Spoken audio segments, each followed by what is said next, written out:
Cruise को हमने underline कर लिया। हमारे इंडिया में फांसी की सजा दी जाती है, तो फांसी का फंदा किसको दिखाते हैं? क्या वो सारी इच्छाओं के ऊपर बात हो रही है? सपोज कुछ खाने की मन है तो मैं इच्छाओं को मार दूं। बजाय अपने मम्मी पापा, अपने भाई बहनों, अपने रिश्तेदारों की आज्ञा से बढ़कर तुम्हें मेरी आज्ञा को क्या करना होगा। आप सबको जय मसीह की। परमेश्वर का धन्यवाद करते हैं इस सुंदर से पल के लिए। और जैसे कि हमने पिछले वीडियोस में देखा बाइबल पढ़ने का सही तरीका, और आप में से बहुत सारे भाई बहनों ने उस वीडियो पर बहुत सारा प्यार दिखाया और बहुत सारे लोग बाइबल अध्ययन करने का उस तरीके को सीखकर उसे इम्प्लीमेंट भी कर रहे हैं। बहुत सारे ऐसे भाई बहन हैं जो कि उस तरीके को भी समझ नहीं पाए हैं, तो उनके लिए एक और तरीका लेकर हम आज आए हैं। सो आप हमारे साथ इस वीडियो में बने रहें और सीखें कि किस प्रकार हम परमेश्वर के वचन को एक सही तरीके से पढ़ सकते हैं। आइए हम सब बाइबल पढ़ने के सही तरीके को लेकर आगे बढ़ते हैं और आप हमारे साथ में बने रहे। अपनी कॉपी ले लीजिए, अपना बाइबल ले लीजिए और जो कुछ भी आज बताया जाए उसे राइट कीजिए और उसे फिर से आप टैली करते रहे कि क्या क्या सिखाया गया है, आप उसे सीखें। आइए हम आगे बढ़ेंगे। पिछली बार हमने बहुत अच्छा बाइबल अध्ययन का तरीका सीखा, 6 बातों को हमने सीखा जी। और लोगों ने बहुत पसंद भी किया और लोगों ने बहुत प्यार दिखाया। लोग इम्प्लीमेंट भी कर रहे हैं, उसे अप्लाई कर रहे हैं। बहुत सारे भाई बहनों के कमेंट आए थे कि हमें बहुत अच्छा लगा, हम लोग रेगुलर पढ़ रहे हैं। बहुत सारे लोगों ने फोन भी किया जी। और आज फिर एक और तरीका आपने बताया कि आपके पास है जी। और मैंने अभी इंट्रोड्यूस कर दिया है लोगों को कि हम एक और तरीके को सीखने वाले हैं। सो हम स्टार्ट करते हैं, है ना? जी बिल्कुल। तो मेरे साथ में अपनी बाइबल निकाल लीजिए आप लोग, और आप भी जितने लोग सीखना चाहते हैं वो भी अपनी बाइबल निकाल लें। और आज मैं आपको कुछ ज़्यादा कठिन नहीं बल्कि जितना सरल हो सके, क्योंकि बहुत सारे भाई बहनों के पास साधन नहीं है, उनके पास कोई स्टडी बाइबल नहीं है और या फिर वो इतना ज़्यादा नहीं समझते हैं, तो इससे बहुत ईजीएस्ट वे जो होगा उस तरीके से हम सीखने की कोशिश करेंगे ताकि हर व्यक्ति समझ पाए। 100% ना समझे, कम से कम 50% तो वो समझ जाए कि हाँ प्रभु क्या कहना चाह रहा है। तो इस तरीकों को आज हम देखेंगे। तो मेरे साथ में निकाल लीजिए आप लोग लूका रचित सुसमाचार उसका 14 अध्याय और 25 से 27, केवल 3 पद हम यहाँ पर लेंगे, ज्यादा नहीं जाएंगे हम लोग। जब भी आप बाइबल अध्ययन करें, बाइबल पढ़ें, तो ज्यादा पढ़ने की आपको जरूरत नहीं है। आप कम से कम पढ़ें लेकिन उसको समझने की पूरी कोशिश करें। कोई फायदा नहीं अगर आपने एक चैप्टर पढ़ दिया, एक पूरा पैसेज पढ़ दिया और आपको कुछ भी समझ नहीं आया। उससे अच्छा है कि आपने एक पद पढ़ा, एक वर्ष पढ़ी और उसको अच्छे से आपने समझा, वो ज्यादा बेटर है। इसीलिए मैंने यहाँ पर 3 पद लिए हैं, 25, 26 और 27 पद। इन पदों पर हम लोग स्टडी करेंगे, इन पदों को हम पढ़ने की कोशिश करते हैं। जी आप पढ़ सकते हैं हमारे लिए। और जितने भी भाई बहन हैं वो अपनी पेन निकाल लीजिए, डायरी निकाल लीजिए और इस पद को भी निकाल लीजिए। और आप भी इस वचन को मेरे साथ आप पढ़ सकते हैं। मैं यहाँ पे रीड करूंगी, आप भी वचन को जो मैं रीड कर रही हूँ आप भी रीड करें मेरे साथ। जब बड़ी भीड़ उसके साथ जा रही थी तो उसने पीछे मुड़कर उनसे कहा। बस हम एक एक पद करके चलेंगे, ठीक है जी। तो जब भी आप किसी भी पद को पढ़ते हैं, जैसे आपने ये पद पढ़ा जी, ये तो पढ़ना हो गया, आपने पढ़ दिया, ठीक है। लेकिन थोड़ा सा हम इस पे गहराई की तरफ जाएंगे। तो इस पद में कोई ऐसा शब्द जी जो आपको समझ नहीं आ रहा है, या फिर जो शब्द आपको लग रहा है यार इसका क्या मीनिंग होना चाहिए, उसको आप अंडरलाइन करेंगे जी, ठीक है।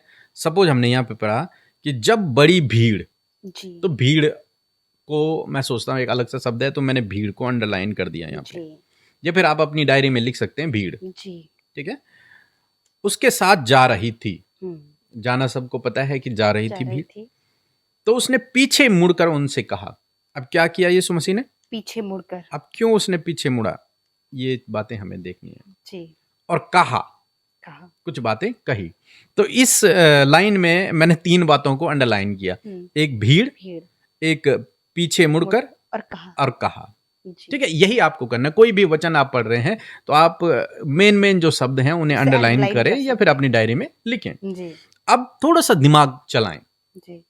पवित्र आत्मा की सहायता को मांगे कि प्रभु मुझसे बात करे, इसका अर्थ क्या है। इसका अर्थ क्या अब भीड़ का क्या मतलब होता है? एक बड़ी भीड़, है? यीशु मसीह हैं, जा रहे हैं और एक बड़ी भीड़ यीशु मसीह के पीछे चल रही है, तो भीड़ मतलब क्या है? जिसमें बहुत सारे लोग हैं। बहुत सारे लोग हैं। हमें सोचना है इस बात को कि हाँ। भीड़ क्या होगा, भीड़ का मतलब हम्म, कितने लोग हो सकते हैं, लगभग कौन कौन लोग हो सकते हैं इस भीड़ में? हम्म। तो क्या सोचते हैं? अगर भीड़ मतलब बहुत सारे लोग, बहुत सारे लोग हो सकते हैं, अलग अलग जगहों के लोग। जी, अलग अलग जगहों के लोग हो सकते हैं। उसमें यीशु मसीह थे, जब यीशु मसीह तो बीमार लोग भी उस भीड़ में रहे होंगे। बीमार लोग भी हो सकते हैं, कुछ विरोध करने वाले भी लोग रहे होंगे। जी। और यदि आपको भी कुछ पता चल रहा है तो आप कमेंट में हमें लिख सकते हैं ताकि हम भी उसे समझें। अच्छा देखो, ये ऐसा नहीं है कि जो हम कह रहे हैं वही 100% है। परमेश्वर का आत्मा हर एक व्यक्ति से अलग अलग तरीके से बात करता है। जी, तो उस समय हमें वो चीज को जो पवित्र आत्मा हमसे कह रहा है उसको मानना है। यस, तो भीड़ में विश्वासी लोग भी हो सकते हैं जी, और अविश्वासी लोग भी हो सकते हैं। जी, कुछ ऐसे लोग हो सकते हैं जिनकी इच्छा हो कि हम यीशु के पीछे चलें। पीछे चलें। कुछ ऐसे हो सकते हैं कि केवल खाने के लिए यीशु मसीह के पीछे चल रहे हैं, फिर चंगाई के लिए चल रहे हैं। जी, तो भीड़, तो भीड़ शब्द का अर्थ आपको क्या करना है? ढूंढना है, हाँ, समझना है कि समझना जो भी है। आपको परमेश्वर का आत्मा अगुवाई करे, भीड़ में क्या क्या हो सकता है, कौन कौन लोग उस भीड़ में शामिल होंगे, लगभग कितने लोग वो होंगे, ठीक है, क्या उद्देश्य से वो यीशु के पीछे चल रहे होंगे। तो यहाँ पर हम इन बातों को हम थोड़ा सा देखेंगे। और भीड़ मतलब जैसे 100-200 लोगों को हम भीड़ नहीं कह सकते, क्योंकि मतलब इतने लोग काउंट किए जा सकते हैं, बट भीड़ मुझे लगता है कि 1000 से हो सकता ऊपर है, कितने भी हो सकते कितने हैं, भी हो सकते कितने भी हैं। हो सकते हैं, एक भीड़ है वो, ठीक भीड़ है। और क्या कर रहे हैं वो भीड़? वो यीशु के साथ जा रही थी, हाँ, यीशु मसीह के साथ साथ जा रही चल रही है। थी। और फिर लिखा है, तो उसने, किसने? यीशु मसीह ने यीशु मसीह ने पीछे मुड़कर, अब क्या किया यीशु ने? पीछे मुड़कर देखा। पीछे मुड़कर का क्या मतलब है भाई? मतलब अ, जी। यानी कि जब कोई पीछे होता है तो मतलब सपोज आगे कोई नहीं है बट पीछे है, तो पीछे मुड़कर वो उसे देख रहा है। हाँ, तो मतलब इन छोटे छोटे शब्दों को हमने समझने की कोशिश करना है कि यीशु मसीह जा रहे हैं, एक भीड़ यीशु मसीह के साथ में है, जी। यीशु मसीह अचानक से पीछे टर्न हुए और पीछे मुड़कर देखा उनको, और फिर लिखा है कि उनसे कहा, उनसे बात करने लग गए। यीशु मसीह अचानक से रुक गए और उनसे बातचीत करने लगे। तो इस लाइन का, इस वर्ष का अर्थ आपको थोड़ा सा अंडरस्टैंड होगा कि समझेंगे आप कि अच्छा यहाँ पर क्या हो रहा है। यीशु मसीह चल रहे हैं, एक भीड़ के साथ में चल रहे हैं, और अचानक से यीशु मसीह ने पीछे मोड़ लिया और यीशु मसीह उनसे कुछ बात करने लगे। अब क्या बात करने लगे, हम आगे पढ़ेंगे 26 पद। यदि कोई मेरे पीछे आए, तो सबसे पहली बात यीशु मसीह यहाँ पर कहते हैं कि यदि कोई मेरे पीछे आए, हाँ जी, अपने पिता और माता और पत्नी और बच्चों और भाई बहनों और अपने प्राण को भी अप्रिय ना जाने, तो वह मेरा चेला नहीं हो सकता। ठीक है। अब इसमें कुछ बात जो आपको लग रहा है कि यार ये क्या बात हुई, या फिर ये मुझे समझ नहीं आ रहा, उसको आप अंडरलाइन करेंगे। जैसे यदि कोई मेरे पीछे आए, यदि कोई मेरे पीछे आना चाहे, और यहाँ पे वो परिवार के सदस्यों के बारे में है यहाँ पर। हाँ, परिवार के सदस्यों के बारे में है, माता पिता, बच्चे, भाई बहन, हाँ, और तो और प्राण की भी बात हो रही है, प्राण की भी बात हो रही है। तो जो आपको समझ नहीं आ रहा है या फिर जिसको आप समझना चाहते हैं उसको आप अंडरलाइन करेंगे। मैंने प्राण को एक अंडरलाइन कर दिया, माता पिता और भाई बहनों को अंडरलाइन कर दिया, बच्चों को अंडरलाइन कर दिया। एक शब्द और यहाँ पर आया, अप्रिय। ठीक है जी। अप्रिय। और फिर आता है चेला। ये मैंने कुछ शब्दों को अंडरलाइन किया है। ठीक है, अब भी इसी प्रकार कर सकते हैं, जो भी आपको टफ लगता है आप उसको अंडरलाइन कर लीजिए। जैसे माता पिता, पत्नी, बच्चे, भाई बहन, प्राण, अप्रिय और चेला। ठीक है, तो माता पिता तो सभी को पता है, हमारे माता पिता हैं, भाई बहन भी हमको पता है, और बच्चे भी, पत्नी भी, सब पता है हमको। लेकिन यहाँ पर लिखा है प्राण, हमारा प्राण, और तब लिखा है अप्रिय।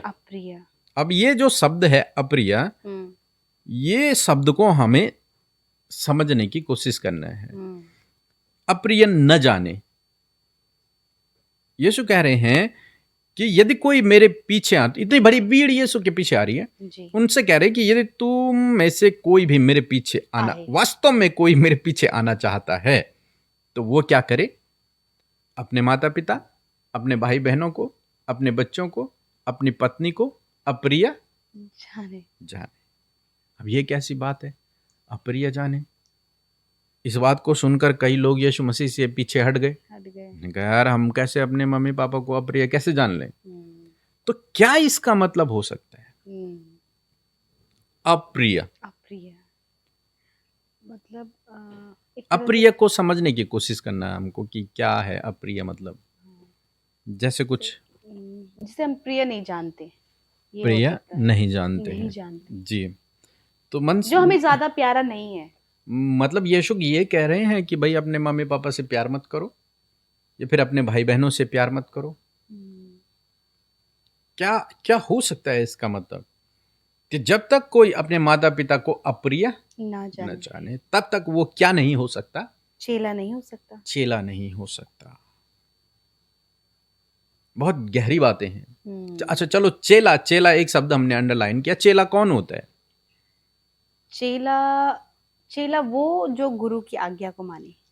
हाँ, तो चेला, चेला अगर हम देखें, डिसाइपल यदि हम देखें, तो वो व्यक्ति जो क्या करता है, अपने गुरु की आज्ञा पर चलता है, चलता है, वो कौन कहलाता है? वो चेला कहलाता है। चेला। और किसी की आज्ञा पर नहीं चलता। नहीं चलता। चेला ना अपने माँ बाप की आज्ञा पर चलता है, हम्म, ना अपने परिजनों की आज्ञा पर, हम्म, ना अपनी पत्नी की आज्ञा पर, ना अपने पति की आज्ञा पर। जी, चेला किसकी आज्ञा पर चलता है? गुरु की आज्ञा पर गुरु की आज्ञा पर। गुरु ने जो कह दिया, चेले को वह करना ही करना है। करना है। वो उसकी आज्ञा को टाल नहीं सकता, तभी वो चेला है। और यदि उसने उसकी आज्ञा को नहीं माना, तो वो चेला नहीं है। नहीं है। तो यीशु मसीह कह रहे हैं कि यदि तुम चेला होना चाहते हो, चाहते हो, तो तुम्हें क्या करना पड़ेगा? आज्ञा मानना पड़ेगा। गुरु हाँ, जो मतलब कह रहा हम है। इसको सीख रहे हैं, इस अध्ययन को हम सीख रहे हैं, अपने दिमाग में चलाना है हमें इस बात को। यहाँ पर नहीं लिखा है ये बात, लेकिन हमें समझना है चेला कौन होता है भाई। चेला तो वही है जो अपने गुरु की आज्ञा को मानता है, जो गुरु की इच्छा को पूरा करता है, गुरु के अनुसार चलता है, वही शिष्य होता है। ठीक है। जी, जो गुरु की आज्ञा को नहीं मानता, वो शिष्य नहीं है, नहीं वो है। चेला नहीं है। ठीक है। अब यहां पर जो यीशु मसीह कहना चाह रहे हैं, अप्रिय मीन्स ये नहीं है कि अपने माँ पापा से नफरत करो। यीशु मसीह ये नहीं कह रहे। तो क्या कह रहे हैं कि यदि तुम मेरा चेला होना चाहते हो, तो तुम्हें मेरी आज्ञा को क्या करना है? पूरा करना है, मानना है। मानना है। बजाय अपने मम्मी पापा, अपने भाई बहनों, अपने रिश्तेदारों की आज्ञा से बढ़कर तुम्हें मेरी आज्ञा को क्या करना होगा? प्राथमिकता देनी है, जी, प्राथमिकता देनी देनी है। होगी। जी, या फिर उनकी योजनाओं, उनकी इच्छाओं से ज्यादा तुम्हें क्या करना पड़ेगा? परमेश्वर की इच्छा मेरी इच्छा पर, परमेश्वर की इच्छा पर चलना। चलना पड़ेगा। तो यहां पर अप्रिय शब्द का ये मतलब नहीं कि हम नफरत करें। अच्छा, ये नफरत को नहीं दर्शा रहा ये है। नफरत को नहीं, क्योंकि यीशु मसीह तो स्वयं कहते हैं अपने समान अपने पड़ोसी से प्रेम रख। जी, तो कैसे यीशु मसीह नफरत सिखा सकते हैं? बिल्कुल। अप्रिय अप्रिय, मीन्स सबसे पहले परमेश्वर को अपने जीवन में स्थान देना। स्थान देने का मतलब क्या है? कि उसकी आज्ञा को आज्ञा मानना, आज्ञा माना। बस। जी, तो यीशु मसीह ये कह रहे हैं कि पहले तुम्हें मेरी, जो चेला होना चाहता है उसको सबसे पहले मेरी आज्ञा क्या को को मानना है। मानना है। फिर है मम्मी पापा, फिर भाई बहन, पति पत्नी, सब मेरे बाद में है। तुम्हें सबसे पहले किसकी सुननी पड़ेगी? परमेश्वर की। परमेश्वर की। कभी ऐसा आपके जीवन में हुआ जहां पर पहला स्थान आपने प्रभु को दिया हो? जी, जब मैं मसीह में आई हम्म, और जैसे कि आप जानते हैं मैं हिंदू परिवार से हूँ और जब मम्मी पापा ने कहा कि आपको मम्मी पापा चाहिए कि परमेश्वर चाहिए और बोलते हैं कि परमेश्वर का वचन कहता है कि तू सबसे ज्यादा अपने परमेश्वर से, अपने सारे मन बुद्धि प्राण से परमेश्वर से प्रेम कर। तो मैंने कहा कि मैं परमेश्वर को चुनूंगी और उसकी आज्ञा को पूरा करूंगी। और मेरे सामने बहुत सारी चीजें थी, बट मैंने परमेश्वर का वहां पर चुनाव किया और परमेश्वर की आज्ञा को वहां पर पूरा किया। उसकी आज्ञा की उससे सबसे ज्यादा प्यार करना है। तो जब मैंने उससे सबसे ज्यादा प्यार किया, तो आज मेरे मम्मी पापा भी मुझसे प्यार करते हैं, तो क्योंकि क्या उस समय आपने अपने मम्मी पापा को छोड़ दिया था? नहीं, छोड़ा नहीं था, क्या किया था? बस उनकी आज्ञा को नहीं माना था, क्यों नहीं माना? क्योंकि वो आज्ञा परमेश्वर की आज्ञा के विरोध में थी। अच्छा जी। तो ये होता है परमेश्वर को अपने जीवन में पहला स्थान देना। देना। यदि आपके सामने चुनाव हो, मम्मी पापा, भाई बहन, पति पत्नी, और वो आपको कुछ ऐसा काम करने को कह रहे हैं जो काम बाइबल के खिलाफ है, जो काम परमेश्वर की आज्ञा के खिलाफ है, तो वो काम आपको नहीं करना है। जी, तब आप परमेश्वर को पहला स्थान देंगे। दे रहे हैं वास्तव में। जी, अब आप प्रभु के चेले हैं, क्योंकि आपने क्या किया? प्रभु के लिए अपने भाई बहनों को, अपने माता पिता को, अपने सब को क्या जान लिया उस समय? अप्रिय जान लिया कि नहीं, मेरे लिए सबसे पहले कौन है? परमेश्वर है। जी, तुम्हारी आज्ञा से पहले मेरे लिए परमेश्वर परमेश्वर है। लेकिन यदि माता पिता सही आज्ञा दे रहे हैं, जी। सही बात सिखा रहे हैं, जो वचन के अनुसार है, तो जी। उसे हमें फॉलो करना करना है। यस। ऐसा नहीं हो सकता कि हम उसे फॉलो ना करें, फिर तो हम गलत कर रहे हैं, क्योंकि बाइबल कहती है अपने माता पिता का आदर कर। आदर कर। जो अपने घर का प्रबंधक नहीं हो सकता, वो प्रभु का सेवा भी नहीं कर सकता। जी, तो मीन्स अप्रिय जानने का मतलब है कि पहला स्थान सिर्फ परमेश्वर परमेश्वर को, को, आज्ञा आज्ञा की। आज्ञा की जब बात आएगी, तो पहले हमें प्रभु की सुननी है, फिर अपने घर वालों की, फिर अपने रिश्तेदारों की। यस, तब हम किसके चेले हो सकते हैं? परमेश्वर के। तब हम चेले ठहरे, क्योंकि चेला कौन है?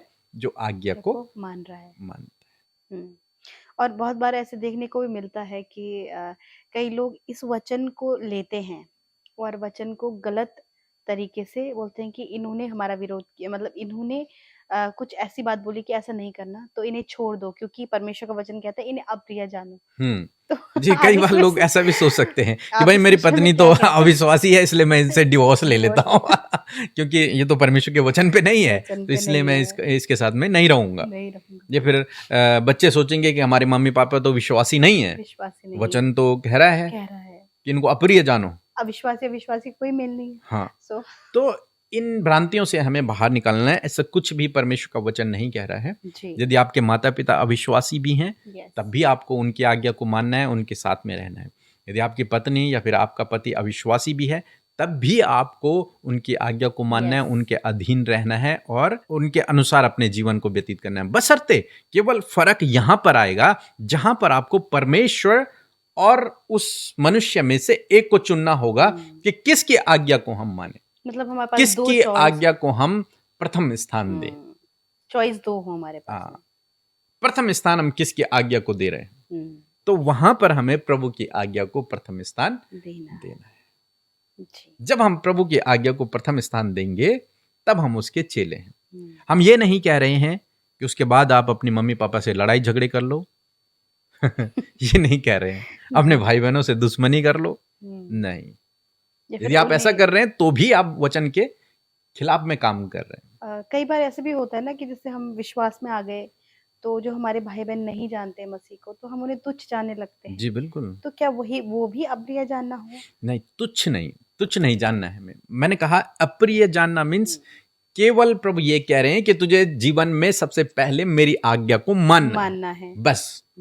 यीशु मसीह नहीं कह रहे तो अपने भाई बहनों से नफरत करना। यीशु मसीह नहीं कह रहे तो अपने माता पिता से नफरत करना। चाहे वो विश्वासी हैं, चाहे वो अविश्वासी हैं, वो कोई भी हैं, उनका आपको पूरा आदर करना है, उनके अनुसार आपको चलना है। सपोज बहुत सारे भाई बहन हैं कि उनका पति जो है अविश्वासी है, पत्नी विश्वासी है, तो बहुत सारी पत्नियां फिर अपने पति को कुछ नहीं समझती हैं। बल्कि ऐसा नहीं है, चाहे वो अविश्वासी भी है तब भी आपको उसके अधीन रहना है, तो उसकी बातों को मानना है। बशर्ते जहां पर यदि वो परमेश्वर की आज्ञा और उसकी आज्ञा में आपको एक को चुनना हो, तो आपको परमेश्वर की आज्ञा को वहां पर चुनना है। पर इसका मतलब ये नहीं कि आप उससे फिर नफरत करें, उसे छोड़ दें, नहीं। आज्ञा पालन हमें परमेश्वर का करना है जी।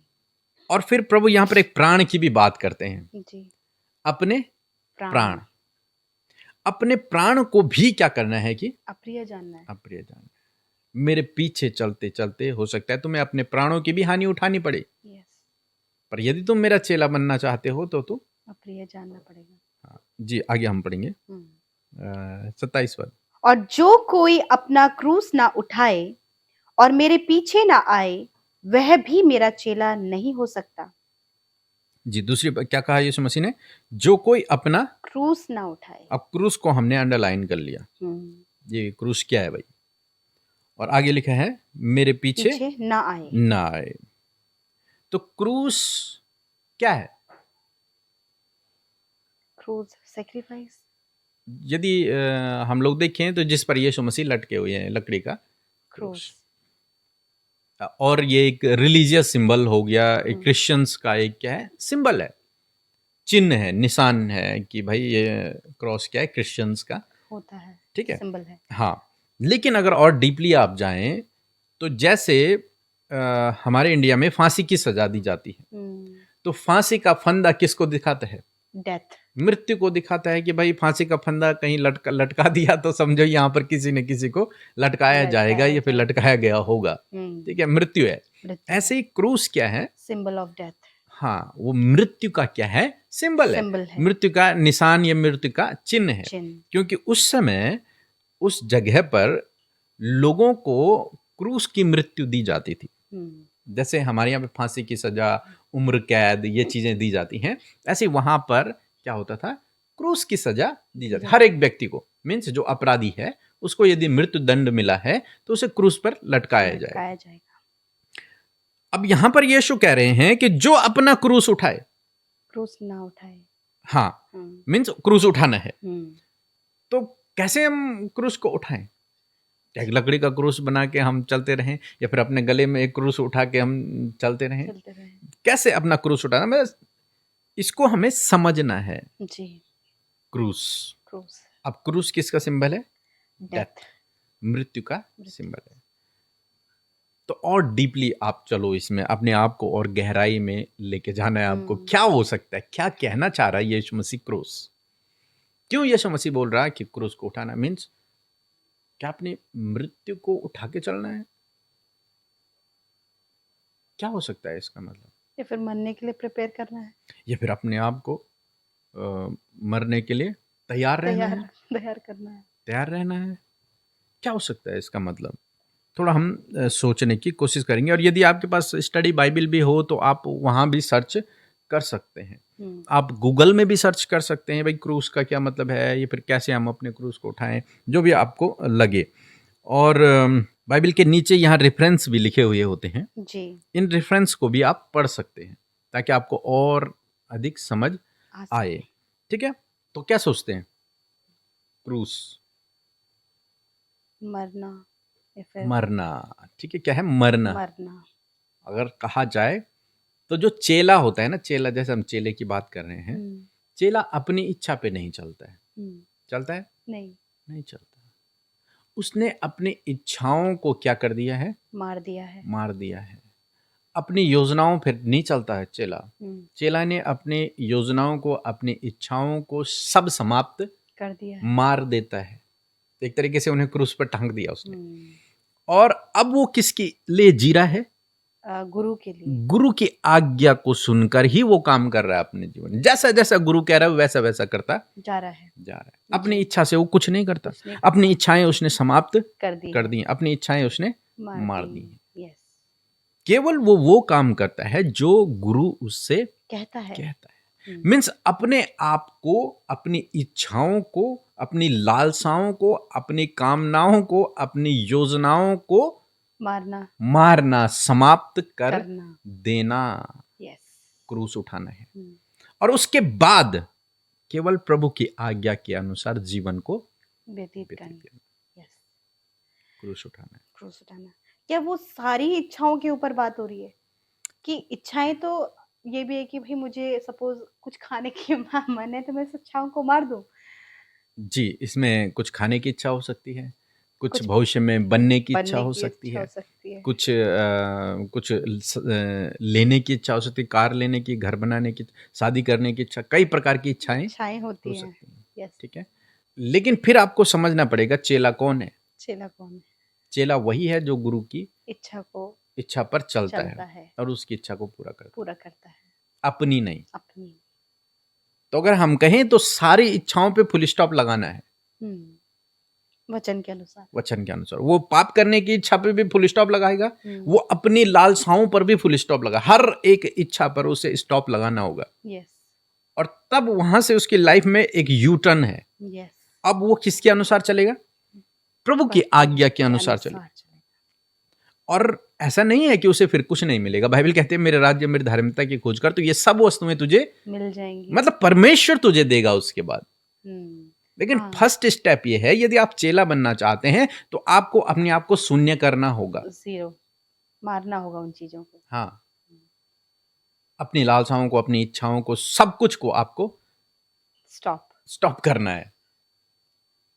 ठीक जी, है ना? जी, अगर सपोज मेरी इच्छा है कि मैं इंजीनियर बनूं हम्म, और मैंने प्रभु को जान लिया, हम्म, मैं ये नहीं कह रहा हूं कि आपको फिर इंजीनियर नहीं बनना है, ठीक है, लेकिन फिर आपको प्रभु की इच्छा को जानते हुए इंजीनियर बनना है। हम्म, ठीक है, आपको डॉक्टर बनना है, आप कुछ भी अपने जीवन में करना चाहते हैं, लेकिन सर्वप्रथम फिर आपको परमेश्वर की इच्छा को अपने जीवन में जानना है, जानना होगा और उसके अनुसार अपने जीवन को चलना। आज्ञा जो सर्वप्रथम होगी ऊपर। चेले की बात हो रही है यहाँ पे, हाँ, कि जो चेला बनना चाहता है। ये भीड़ तो आ रही है मेरे पीछे, लेकिन इनमें से यदि कोई भी अगर चेला बनना चाहता है तो उसको अपनी इच्छाओं पर क्या करना है?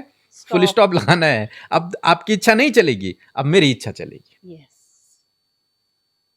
सपोज हम यीशु मसीह के चेलों के जीवन के में से देखते हैं, भाई पतरस, यूहन्ना, ये तो बिजनेसमैन थे, अपना अपना काम करते थे। यस, लेकिन जब यीशु मसीह ने इन्हें बुलाया तो इन्होंने अपनी इच्छाएं सब स्टॉप कर दी। स्टॉप कर दे, तब उन्होंने किसकी इच्छा को पूरा किया? प्रभु की इच्छा को, और किसकी आज्ञा को? परमेश्वर की आज्ञा। परमेश्वर की आज्ञा।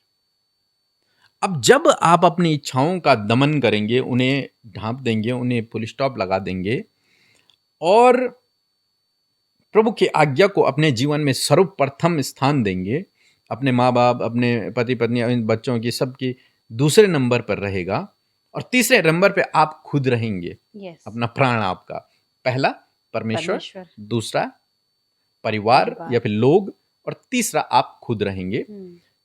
तो इस काम में यस, हो सकता है कि आपका बहुत अधिक विरोध हो, यहां तक विरोध हो कि आपको मृत्यु दंड तक दे सकते हैं लोग दे सकते हैं। इसीलिए यीशु मसीह के तुम्हें जेल खानों में डालेंगे लोग।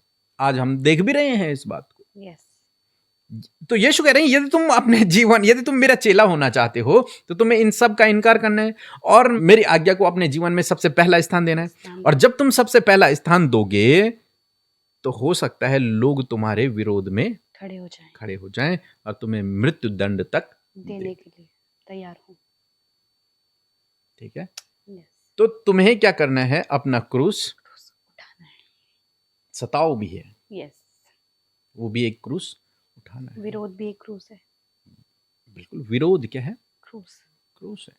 यस, लेकिन यदि मैं कहूं मैं बीमार हूं, इसे मैं क्रूस नहीं कहता हूं। या फिर परिवार टूट रहा है, उसे क्रूस नहीं कहते हैं। अशांति है, वो क्रूस नहीं है। डिप्रेशन है, वो क्रूस नहीं है। और क्या कहेंगे हम लोग? या फिर हम परीक्षाओं में पड़ रहे हैं, परीक्षाओं में पड़ गए अपनी लालसा के कारण, अपने गलत कदम के कारण, वो क्रूस नहीं है। मीन्स जब आपने मसीह को जान लिया, आपने मसीह की आज्ञा को सबसे ऊपर रखा, उसके कारण आपके जीवन में विरोध उत्पन्न हुआ, उसके कारण लोग आपके विरोध में खड़े हो गए, वो क्रूस उठाना है। वो क्रूस, उसके कारण आप दुख भोग रहे हो, वो क्रूस उठाना है। आप गरीबी में जीवन जी रहे हो, वो क्रूस उठाना नहीं है, क्योंकि आप अपने कारण गरीबी में हैं। आपको मेहनत करना है, आपको काम करना है, अपने आप को उस गरीबी से बाहर निकालना, प्रभु से प्रार्थना करो, वो निकालेगा। आप कर्जे में हैं, वो क्रूस उठाना नहीं है। क्रूस उठाना है विरोध का सामना करना, परमेश्वर की आज्ञा में, परमेश्वर की आज्ञा को पूरा करते हुए विरोध का सामना करना, या फिर बेइज्जती को सहना। हम यिर्मयाह के जीवन में कहते हैं, देखते हैं, यिर्मयाह भी इस बात को कहता है कि जब वो प्रभु के पीछे चल रहा है और बहुत विरोध उसका हो रहा है, लोग उसे मानने के लिए तैयार है, दानियल के जीवन में, हम्म, पौलुस, पतरस, सारे चेलों के जीवन में, यीशु मसीह के जीवन में। सदरक मेसद अबेदनगो के जीवन में तो वो अपना क्रूस उठाकर क्या कर रहे हैं? चल रहे हैं एक तरीके से कि कभी भी इन्हें इसी क्रूस पर टांका जा सकता है, जा सकता है, इनका विरोध हो सकता हो है। सकता कारण है। क्या है? आज्ञा पालन करने की, हाँ, तो चेला कौन हो सकता है? जो आज्ञा का पालन करे, एक और बात मैं कहूंगा कि समर्पण कर देना, समर्पण। ठीक है? जी, अपनी इच्छाओं को मानना, अपनी योजनाओं को मानना का मतलब है कि अपना संपूर्ण जीवन प्रभु को समर्पित करना। तो चेला क्या करता है? अपना जीवन प्रभु को समर्पित करता है। हम सैमुएल के बारे में पढ़ते हैं।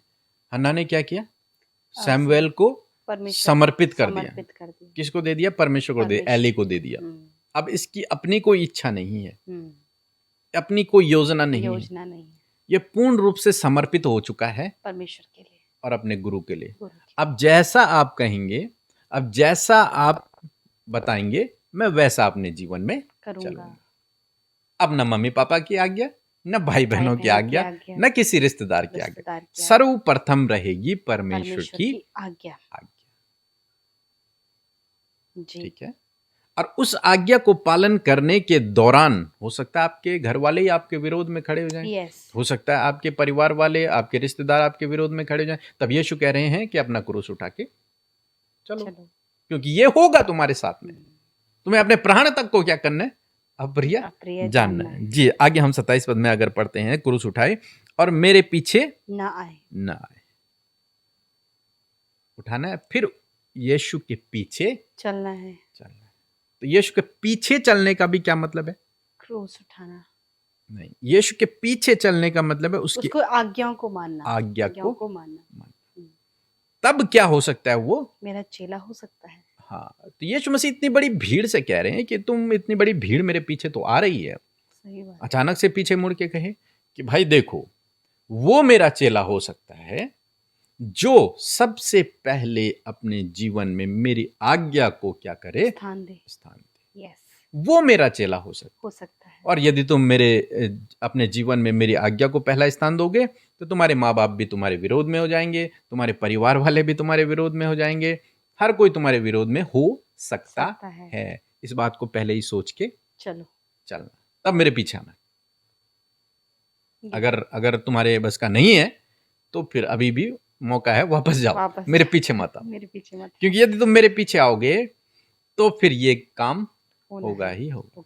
आप जानते हैं कि गुरु जब शिष्य और गुरु को कुछ कीमत देते हैं, गुरु दक्षिणा देते हैं, तो यही गुरु दक्षिणा है। यीशु मसीह की गुरु दक्षिणा ये है ठीक है, ये यीशु मसीह की गुरु दक्षिणा है। यीशु मसीह को कुछ नहीं चाहिए, यीशु मसीह को समर्पण चाहिए। बोला अपना जीवन समर्पण कर, और समर्पण करने के बाद मेरे अपने जीवन में मेरी आज्ञा को सबसे पहला स्थान दे, और उसके बाद हो सकता है तेरा विरोध भी हो, तुझे मार भी डाला जाए, सब कुछ तेरे साथ में हो सकता है। अपना क्रूस उठा के चलना भाई, सोच समझ के मेरे पीछे आना। तो इस तरीके से हम अपना बाइबल अध्ययन कर सकते हैं। मीन्स कहने का क्या मतलब है कि छोटे छोटे जो भी शब्द हैं उन्हें आप पढ़ें और उन्हें आप समझने की कोशिश करें। हम उससे लिस्ट भी बना सकते हैं। जी बिल्कुल, लिस्ट बनाइए आप। सपोज जैसे हम यहाँ पे रिश्तों के बारे में, तो इन रिश्तों की भी हम लिस्ट बना दें। हाँ, कि पिता माता ये सब कुछ एक फैमिली सर्कल करके फैमिली कर दिया, फैमिली हो गया। हाँ, अब फैमिली को क्या बोल रहे हैं कि सबसे प्रिय है ना जो चीज हमारे लिए, फैमिली सबसे प्रिय होती है, बच्चे सबसे प्रिय है। यस, लेकिन यीशु कह रहे हैं कि इनसे भी बढ़कर भाई तुझे मेरी आज्ञा को मानना पड़ेगा, अब्राहम की तरह। बच्चा सबसे प्रिय है, लेकिन उसने परमेश्वर की आज्ञा को उससे भी प्रिय जाना। यही यीशु कह रहे हैं। सब कुछ इंपॉर्टेंट है। यीशु ये नहीं बोल रहे कि तुम इनको छोड़ दो, नहीं, सब कुछ बहुत इंपॉर्टेंट है, लेकिन उनसे भी इंपॉर्टेंट तुम्हें मेरी आज्ञा को मानना है, तब तुम मेरे चेले बनोगे, नहीं तो नहीं। जी। तो यदि आप इस प्रकार से अपना बाइबल अध्ययन करेंगे तो आप बहुत डीपली समझ पाएंगे परमेश्वर की बातों को और उसकी आवाज को सुन पाएंगे। हम ये शॉर्ट में अपना ही केवल बाइबल है, उसके अलावा और कुछ नहीं है, लेकिन हम और आगे आने वाले दिनों में सीखेंगे कि कैसे आप अलग अलग बुक्स का भी अध्ययन करके और डीपली सीख सकते हैं। लेकिन मैं चाहता हूं कि सरल से सरल तरीका हम लोगों को बताएं। और मैं भी आशा करती हूं कि लोगों ने बहुत अच्छे से इसको सीखा है, क्योंकि ये एक टॉपिक को लेकर नहीं है, परंतु कुछ शब्दों को लेकर और कुछ पदों को लेकर ये आया है और ये बहुत ईज़ी होता है समझना और हम भी इसे समझ पाए क्योंकि जब हम साथ में करते हैं और जब हम सीखने की इच्छा से परमेश्वर के वचन को लेते हैं, तो हम एक-एक चीज़ का अर्थ क्योंकि अब देखिए भीड़ ये नॉर्मल सबको पता है भीड़, बट हम लोग इसको समझ पाए हैं हुँ, कि भीड़ में लोग बहुत होते हैं। मतलब उसे मतलब बहुत एक्सप्लेन करना, एक-एक जी। चीज़ को एक्सप्लेन करना। और ये भी मैं नहीं कह रहा हूँ कि जो मैं यहाँ पे बताया हूँ आपको हर एक शब्द का अर्थ वो 100% यही है, उसके अलावा कुछ नहीं है। मैं ये नहीं कह रहा हूँ। हुँ, ये तो हमने सीखा है, अध्ययन किया है हमने। अध्ययन किया है। हुँ, आप जब बैठेंगे तो परमेश्वर का आत्मा आपको और अधिकाई से भी गाइड करेगी। बताएगा। लेकिन सही, हमेशा ध्यान रखें कि अपने शब्द उसमें, अपने दिमाग के अपने थॉट उसमें ना जोड़ें। यस, कॉन्टेक्स्ट को ध्यान में रखते हुए आप जोड़ें। पढ़ें। कई बार हम कॉन्टेक्स्ट अलग ले लेते हैं। जी, जी, जी, जी। अ, अपने विचारों को ऐड अपने कर देते हैं। विचारों को हम उस पे ऐड कर देते हैं। बट ऐसा ना होकर हम सिर्फ़ उस समय पवित्र आत्मा क्योंकि हम ये एकांत में कर रहे होंगे, हुँ। तो होली स्पिरिट के प्रकाशन को हम माँगे। जैसे यहीं पे है कि अपने माता-पिता अपने इनको अप्रिय जानना। जानना, अब नॉर्मली अगर पढ़ेंगे तो लोग बोलेंगे अरे यार! यहाँ तो लेकिन प्रभु उस माँ समय हमें इस बात का भी ध्यान होना चाहिए कि यीशु मसीह तो कहते हैं कि अपने पड़ोसी से अपने समान प्रेम रखो। प्रेम तो करो, ये कैसे हो सकता है कि यीशु मसीह बोल रहे हैं भई अपने माता-पिता, अपने भाई-बहनों से नफ़रत करो? नफ़रत करो, नहीं हो सकता। नहीं हो अपनी सकता। पत्नी को छोड़ दो, तो नहीं ऐसे हो हो सकता। सकता? बाइबल तो कहती है कि भैया अपनी पत्नी से अपने समान प्रेम रख। यदि तेरी पत्नी अविश्वासी भी है तो भी उसके साथ में रह। रहे, सही बात है, तो इन सब बातों को ध्यान रखते हुए हमें बाइबल को पढ़ना है। पढ़ना है। जी, क्योंकि कई बार हम अर्थ बहुत अलग ले लेते हैं अलग और लेते हम हैं। उन्हीं अर्थ को जो अपने माइंड से चला रहे होते हैं उसके कारण हम अलग ट्रैक में चले जाते हैं। और मेनली जब सबके पास बाइबल है तो उसके ऊपर एक हेडिंग लिखी हुई होती हाँ, है। हाँ, तो पहले इस हेडिंग को आप पकड़ पढ़ लें, क्या है इसमें लिखा है हुआ? ना? इसमें लिखा है चेले बनने का मूल्य। मूल्य, अब मूल्य हमने देख लिया देख क्या लिया है क्या है हमें। ना? चेले की यस, बात यहाँ पर चेले की बात यहाँ पर हो रही हो है। रही है। जी, जी, सो परमेश्वर का धन्यवाद करते हैं इस अध्याय के लिए और इस कुछ पदों से हमने बाइबल पढ़ने का एक और तरीका हमने सीखा। और मैं आशा करती हूँ कि आप सबको बहुत पसंद आया है और आप में से बहुतों ने इसे राइट किया है, इसे सीखा है और आप यदि अभी इस वीडियोज़ को जो आपने एक बार देखा है, आप उसे लगातार देखते रहें ताकि और भी आपको ये समझ आए कि हमें परमेश्वर के वचन को किस प्रकार अध्ययन करना है। और आगे हम एक और तरीका लेकर आपके साथ में आएँगे। आप यूँ ही हमारे साथ में बने रहें। परमेश्वर आपको आशीष दे। जय मसीह की।